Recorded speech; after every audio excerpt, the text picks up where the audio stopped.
So, hi, I am Sheri Jolly with Dental Support Essentials, also known as DSE Practice Solutions. And joining me today is Dr. Leslie Pasco, the lifestyle dentist.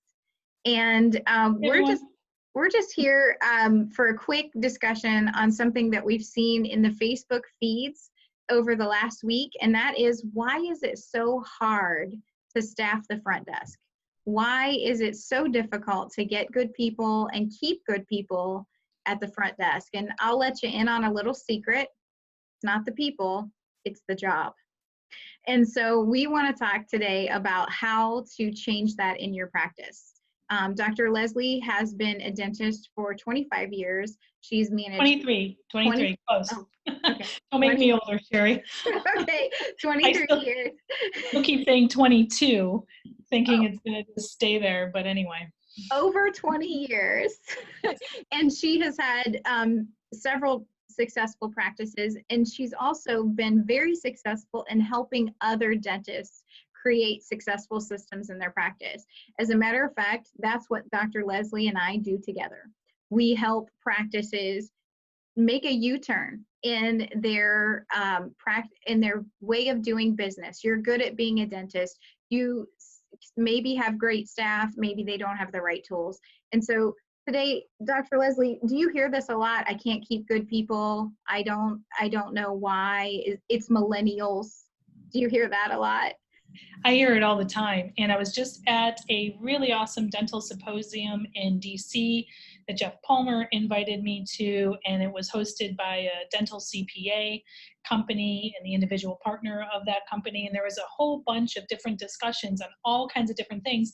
And one of the things that came up though was like, I can't find good people. I can't find good people, or I don't have good people, or they don't stay, or these millennials, they want everything so instantaneously, and I can't work with millennials. And another thing I heard was, well, what if you have older people with millennials? Does that work? And it's kind of like, I just think it's funny because we're all people. So it should all work. You know, I think it comes down to communication and understanding each other and understanding each generation and how each generation works, and making adjustments, to the practice. And I know as a dentist, sometimes you don't want to make adjustments. I mean, I'm seeing patients today and I'm in between. There's things I have to adjust to and how I deal with different types of patients, and every dentist should. The same thing comes down with staff and the team members. And I know you said it's not really the people, it's the job, but it's true. It is the job, but a lot of it has to do with the doctor and the owner and the management team and how they handle those people. Well, that's a great point. And one of the things that I have learned over the years, I actually did start in dentistry in 1995. So that's more than 22 years. That's more than me, Sheri. Well, I started at the front desk. I worked in the chair side and all of that, but I was never the doctor. But one of the things that I have learned over this time, and especially in the last 5 years where I have been focusing on helping practices clean up their accounts receivables and make their front desk work again, I have found that the best ones are self-taught. Which means that there's a whole lot of people out there who don't have the skills to teach themselves how to be good at the job, who might not be doing as great a job as you hope they're doing, and you don't know. And the other thing is, a lot of the stuff I know, I learned by figuring it out myself. And when your answer to your front desk person is, I don't know, figure it out, if that's always your answer, they get frustrated. That's not help, that's not support. And that's one thing that I say to dentists regularly. You know what a hygienist is supposed to do because you know what their job is. You actually know how to do their job. You know what a good dental assistant is supposed to do. And those girls come from training schools. Hygienists have college degrees and state-issued licenses. There are expectations and qualifications. But the person collecting your money and having their thumb on the revenue of your practice is just figuring it out. I think that's not very safe. And I think that is why so many dentists are in the situations where they feel like they're in crisis. A lot of times, I work so hard and I can't get paid. Part of it is you've set your front desk up to fail. Mm-hmm. Well, and just going back to the millennials, because this is really a hot topic, the millennials are used to information being at their fingertips. They can look, they're just, hey Siri, hey Alexa, what's the definition of this, or how much is this plus this, or this times that, or there's so much information available out there, and millennials know how to tap into that because this is how they grew up. And so when you say that you figured a lot of it out, Sheri, even though you're not millennial, or maybe anyway, um, you know. So, but I think instead of dentists looking at the millennials as a problem, let's look at it as a solution, because I know that you can jump online and watch a YouTube video about how to figure out something in SoftDent or EagleSoft or Dentrix. There's all kinds of tutorial videos out there. If you have a millennial sitting at your desk and you tell them, figure it out, they're probably going to be the ones most likely to figure it out. And you're right, there is not a lot of training, authentic training on front desk positions. There are some companies out there that do help and that do have training videos. I know of a few, and they're very good companies, but it doesn't train them on how you do things in your office. So that's where the leadership skills from the doctor and the management team really come into play.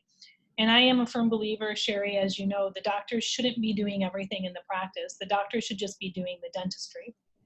And whether you're a private practice dentist or a corporate dentist, you need to have the support team there to support you so that you can just focus on the dentistry.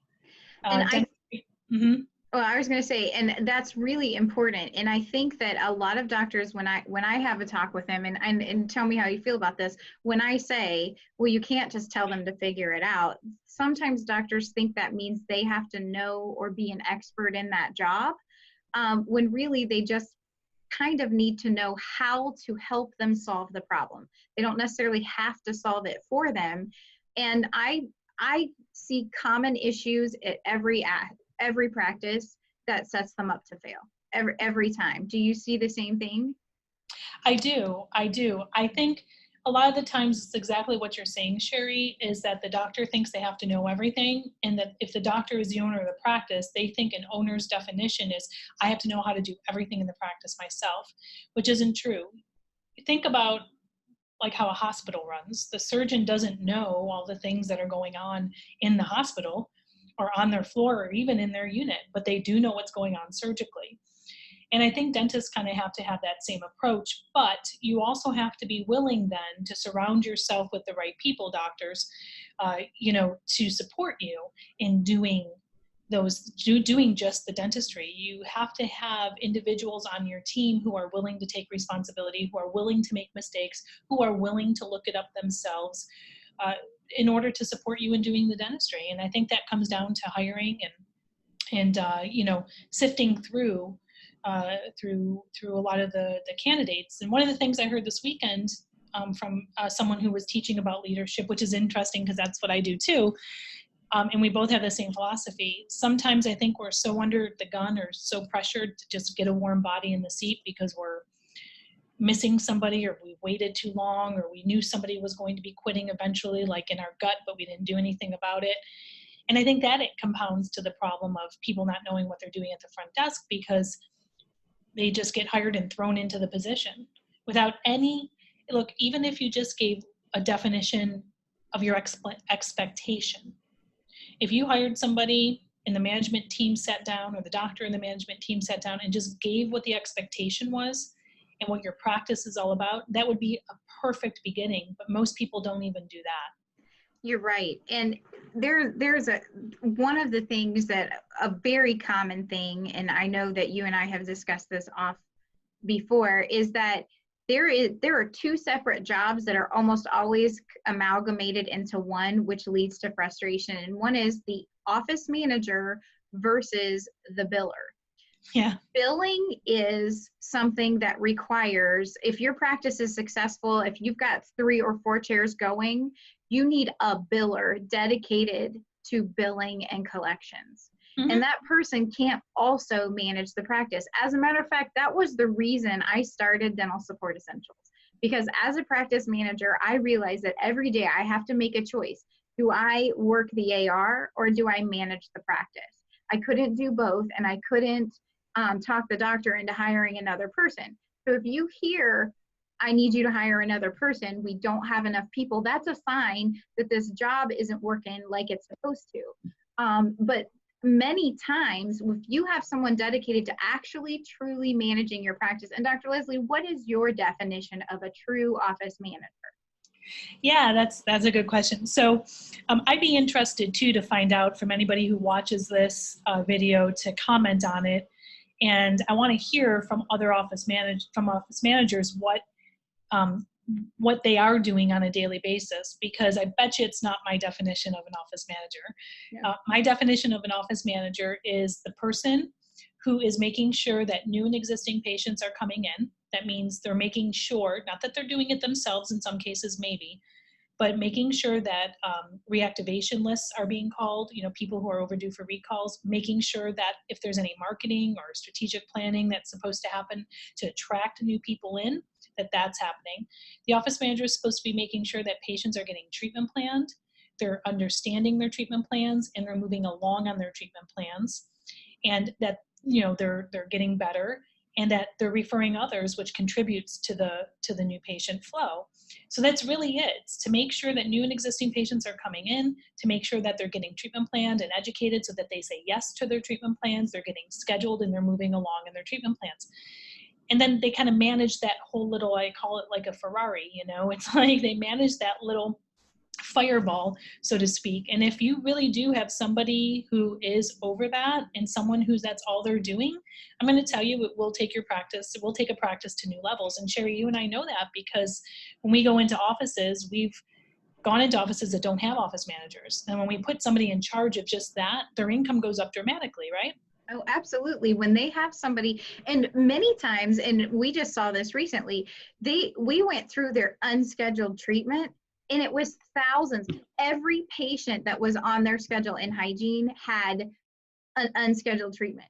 These were patients they hadn't seen for 6 months, had unscheduled treatment. And while not everybody's a taker, none of them, that doesn't work. But what that means is there was nobody dedicated to making sure that that revenue is happening. Yeah. And many times it's because the person that you put in charge of that, you also put in charge of billing. And I just would love anybody on their day off to sit beside a good biller and know what they do. Just watch what they do, how many places they look, it really is, you should just change the name to Nancy Drew. You should just have your office Nancy Drew figuring this stuff out, because insurance companies don't give you the information straightforward. You have to dig for it. You have to chase it, and then you have to explain it to the patient. And just getting what insurance they have is sometimes an effort. The other thing that I see quite a bit is they get into software purgatory. And what I mean is that you are paying for 5, 6 systems to work, to do something that probably you have one system you're already paying for that does it. And so you've added 5 extra steps to someone's job because you're saving $10 here, $10 there. And really, if you were just using what you had, you might actually be saving money in just employee hours alone. Making things over complicated. I like to say, and I'm sure dentists love gadgets, and they love bells and whistles, and they always have them. But there's so many underutilized gadgets and bells and whistles in the dental office.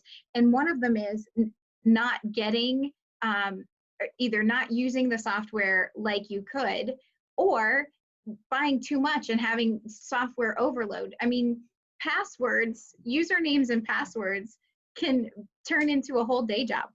Just usernames and passwords to all of those things. So think about that too. Is your software system overcomplicated? That's one thing. When you overcomplicate an already complicated job, it leads to frustration, and it leads to people going, what am I really getting out of this job? Yeah, Sheri, I think as we're talking through this, of course, every time you and I work together and talk together, which is quite often, we always learn something new. I Mm-hmm. don't know where we learn it from each other, from our knowledge. It just reverberates off each other. But, you know, I think the real why, or the real reason that dental offices can't keep people at the front desk, is because we're running new offices with old systems. If I go back in time, my mother, who's 84 years old, back in the day when she was in her 20s, she was an office manager for a construction company. Now, business way back then, 60 years ago, operated very different than business today. There are a lot less regulations, a lot less demands. It was easier to run a business back then. So she was the office manager, but she managed the staff. She did all the billing. She did all the accounting. You know, she scheduled all the appointments. And that's what the definition of an office manager was back then. I would find it very hard to believe that a construction company, a successful construction company like, you know, what she worked for back then, a successful construction company today could operate like that. Because there's more regulations and loopholes and things that they have to get, insurance, you know, insurances and claims and workman's comp and all this stuff that wasn't so big back then. And the same thing holds true for a dental office. You know, 60 years ago, 40 years ago, 20 years ago, dental insurance was very different than it is now. Oh, And it is a full-time job managing dental insurance. And Sheri, you know what I say. I always laugh. And anybody who's watching this who agrees with me, comment below. We should get paid by the insurance companies for all the work that we do for the patient to understand their insurance plan, because the dental insurance companies don't do it, but the offices do. It gets thrown on us, but yet we keep getting paid less and less over time. So I think all of that old way of doing things, where the front desk person did everything in an office 20 years ago, 15 years ago, maybe even 10 years ago in some cases. I know I've seen a lot of changes in dentistry over the last 23 years on administrative side and on the clinical side. I think we're operating with old systems, and I think that's why it's so important that dentists and their teams learn, understand, and model successful systems like what you and I teach. absolutely. That's very important, is learning a successful system. And you can't just keep always doing the way you always did it. And you also need to check out how many times you're working around an obstacle. If you're working around an obstacle and it takes 3 extra steps because the thing doesn't do what you said it should do, then you need to make it work. And it might take an extra 20 minutes on the phone, heck, maybe even a day on the phone with your tech support, but that's way better than 3 extra steps every time you do a plan. So, I mean, it's usually lack of training, lack of the proper working tools, and lack of understanding. The last thing I really want to just focus on is that the front desk gets it from 3 sides. And what I mean by get it is they get pressure from 3 sides to make everything work. They get it from the patient side because patients don't understand their insurance and nobody wants to pay a bill, right? And so they have to spend a lot of time, first of all, dealing with an insurance company, trying to get the right information, then explaining it to the patient and getting the correct payment from the patient, because you know that if the patient doesn't pay at the time of service, you're less likely to get paid. And this is from an outsourcing billing person. Get collected at the time of service, because every statement you send is a copay that wasn't collected. It's just true. But the other thing is they also get from inside the office pressure from the staff, and it's not intentional, but the staff is looking at, we need to run on time, we need to keep our patients happy. If we don't get to that chair right now, then the next patient's going to be mad, or we're not going to be able to pick our kids up on time, or something like that.